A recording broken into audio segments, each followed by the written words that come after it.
அப்போது எம்ஜிஆர் சொல்கிறாரு, இந்த மாதிரி ஒரு காலகட்டம் இருந்தது. அதற்கு பிறகு சில ஆண்டுகள் கழித்து ஒரு கூட்டத்துக்கு, அது பெங்களூரில் நடந்த கூட்டம், அங்கே உள்ள ஒரு தமிழர் ஒரு விழா ஏதோ எடுத்திருந்தார். அதுக்கு எம்ஜிஆர் போகிறாரு. ஒரு கிரகப்பிரவேசம் தான் நினைக்கிறேன். மேடையில் பாகவதர் இருக்கார். இப்போது எம்ஜிஆர் வர்றாருனோன்னு கூட்டமெல்லாம் எந்திரிச்சு பின்னாடி பார்க்க அப்படி ஓட எம்ஜிஆர் வர்றாருனோன்னு எல்லா கூட்டமும் வாசலுக்கு ஓடியாரும்போது பாகவதர் மைக்கில் சொல்கிறாரு, பொறுங்க உட்காருங்க, அவர் இங்கே தான் வர்றாரு, உட்காருங்கன்றாங்க. அவர் சொல்கிறத யார் கேட்பா? எம்ஜிஆரை போய் பார்க்குறது முக்கியமாக, அந்த இடத்துல உட்காந்து அவர் வர்ற வரைக்கும் வெயிட் பண்ணுவாங்களா?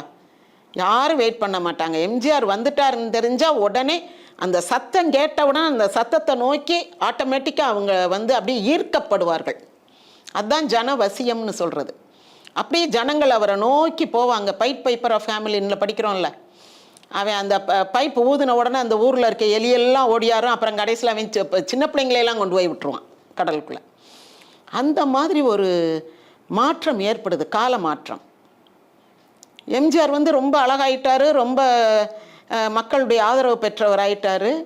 தியாகராஜ பாகவதரை மேடையில் விட்டுட்டு எல்லாரும் எம்ஜிஆரை பார்க்க ஓடுறாங்க. இதை எம்ஜிஆர் ஸ்பீச்சில் சொல்கிறாரு. ஆக இந்த புகழ் என்பது ஒரு மாயை. சினிமா நடிகனுக்கு இது போகும், கொஞ்ச காலத்துக்கு நமக்கு இருக்கும், அப்புறம் அது போயிடும். அதனால் அவனுடைய திறமை குறைந்து விட்டதுன்னு அர்த்தம் இல்லை. திறமையானவன் தான். பாகவதற்கு இல்லாத புகழா?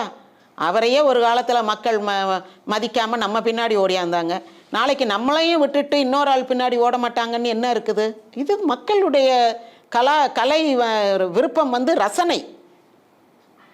அவங்களுக்கு எம்ஜிஆருமோ பாகவதரோ முக்கியம் இல்லை. அவங்களுடைய இன்ட்ரெஸ்ட்டுக்கு யார் செரிஷ் பண்ணுறாங்க, யார் கேட்டர் பண்ணுறாங்களோ அந்த பக்கம்தான் அவங்க போவாங்க.